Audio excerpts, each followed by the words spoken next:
Hello there. I believe it's time for another creepy story. Do you see it too? A few days ago, I found this photo when I was browsing memes. It was a picture of an empty street with a caption that read, "Do you see it too?" I was expecting some cheap jump scare, so I didn't bother really looking. I scrolled down to the comment section to find it surprisingly vacant.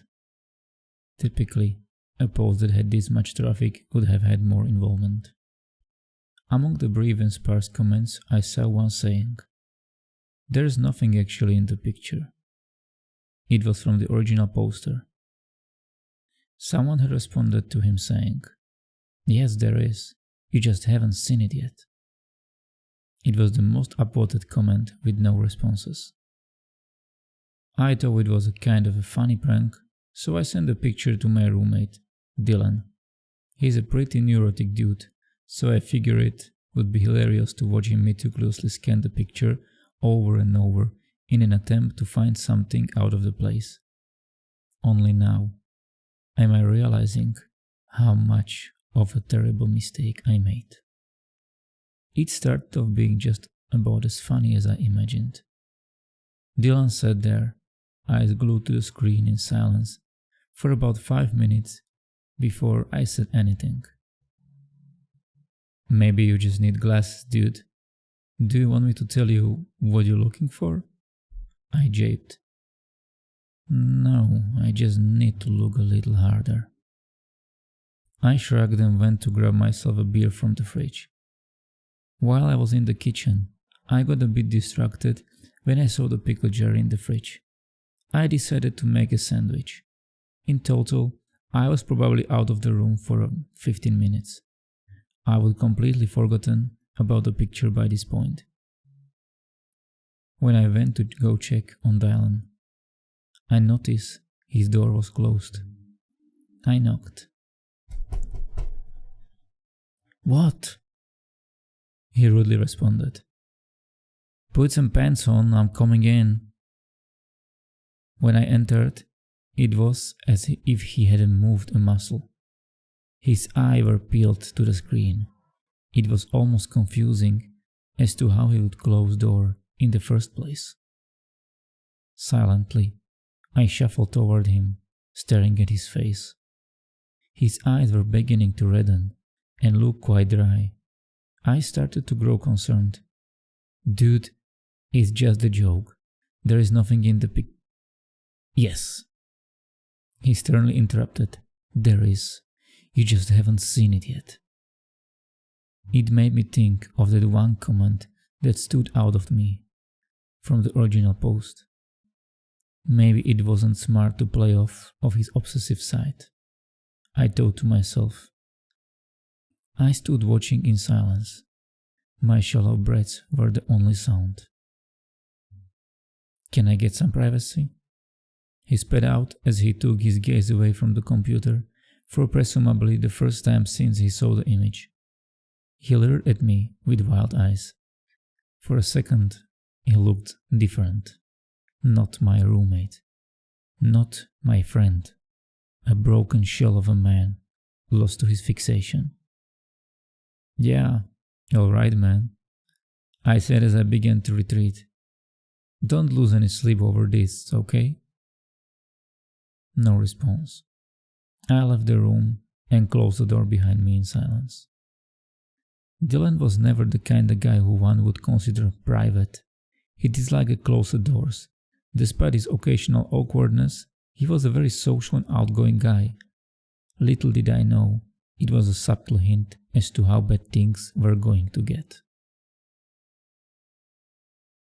The next morning, I was up a bit earlier than normal for work. I didn't see Dylan for the rest of the night, which wasn't usual.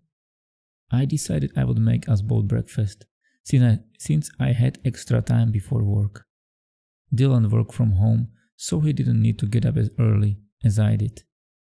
I'd hoped the symphonic aromas of coffee and bacon would have roused him and summoned him from his room. No dice though. As I approached the door, plate in hand, fist poised to knock, I heard him. Go away! I tried to ignore it. Maybe he wasn't talking to me. Hey man, I made a breakfast, I began. I'm not hungry, he firmly retorted. I hesitated for a moment as I reached for the doorknob. After taking a deep breath, I grasped it firmly and pushed the door open. He didn't so much as twitch. Dylan was still in his chair, face damn near pressed against the computer screen. In the early morning, light that barely penetrated the undrawn curtains, he looked like some kind of grotesque. Hunched forward, head lurched at an awkward angle. There was even a slight trembling in his hand. I think you need a break, dude, I said, but my words fell on deaf ears. I stood and watched him for a few minutes. I could feel something welling up inside of me. My stomach was in knots. I felt queasy. What have I done? He then pushed his wheelchair from his desk, swung to face me and yelled, "Can you get the fuck out?" Having never seen him lash out like this, I was more than happy to oblige. My whole way to work, I couldn't help but wonder what I could do. Maybe it will fix itself, or he'll burn himself out. Should I call his mother, his sister? I kept hoping throughout my day, at work, that he'd be magically better by the time I'll get home. Unfortunately, things only got worse. When I arrived home, I heard a hissing sound. I looked up, running. I looked around to find the tap in the kitchen running. I turned it off, only to pick up on the tap running in the bathroom too. As I turned the bathroom tap off as well, Dylan's door swung open. He stood there, pale and manic. "I needed the noise so I can think," he screeched as he aggressively pushed past to me to turn the bathroom tap on. His movements were weird and frail, almost skeletal. He looked like he'd aged out 4 decades in a few hours. I stood on the spot, astonished. He aggressively shambled to the kitchen to turn the tap back on. "You're paying the utilities this month if you're going to be wasting water like this," I yelled to him. He said nothing. He just hobbled purposefully back to his room and slammed the door. I didn't feel safe around him at all, so I went to stay with my girlfriend that night. I got the bright idea to try to reach out to the person who posted the photo to begin with. I went back to that site and shuffled through my history. It shouldn't be too far back. I haven't been on since I saw the post, I said to myself. Finally, I found it, or what it once was. Instead of picture, I was met with the typical "content deleted" message. When I looked for the OP surname, I was predictably met with "deleted." So they'd taken down the content and deleted their account. After thinking about how to proceed, I sent a message to the admin explaining why I was trying to contact the OP and to see if I could get the email address they registered with. He still hasn't responded. In an attempt to distract myself, I went to the site's front page to peruse some memes. What I saw was the first for me, and possibly for the site. There was no new content. In fact, there hadn't been any new content since yesterday. Early the next morning, at about 5:30 a.m., I woke up to my phone, buzzing from a text spam.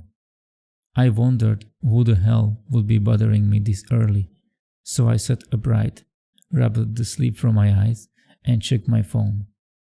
Much to my girlfriend's dismay, almost a dozen texts, all from Dylan. "I found it. I know what it is. It was hidden well, but it's really there. You need to see it. It was right in front of my face all along. Where are you?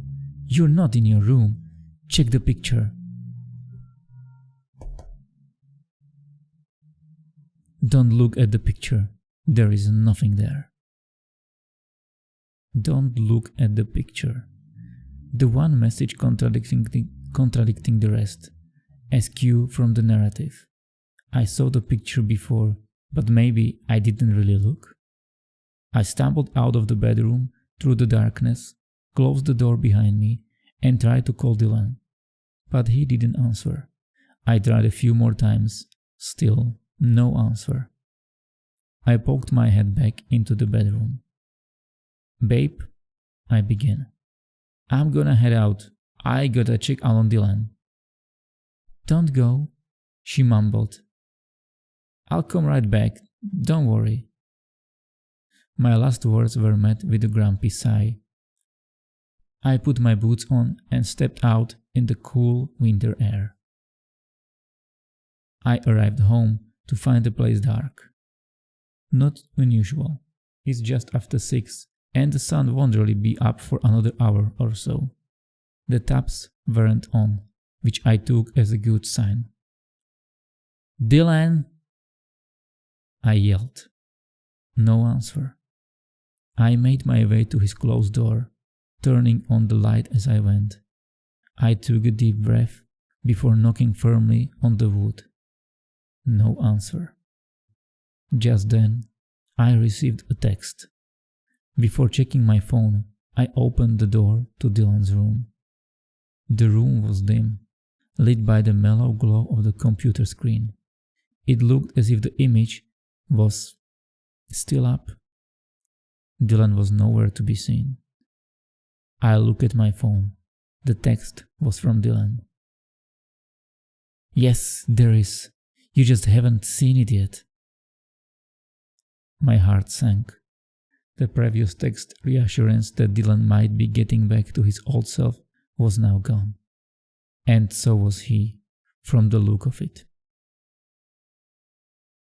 That brings me to where am I now? Sitting on Dylan's bed. I can't help but feel that there's some kind of allure to his desktop screen. I chance a quick glance. Something is awry. I swear, I saw Dylan in the picture, just for a second. Is he in there somehow? Does he need my help? I sit in his wheelchair, still warm, almost inviting. I lock my eyes on the screen. Something was definitely there, just for a moment. Maybe it hid behind a tree? It could be Dylan. If I look a bit harder, I'm sure I'll find it. I just haven't seen it yet. So, do you see it too?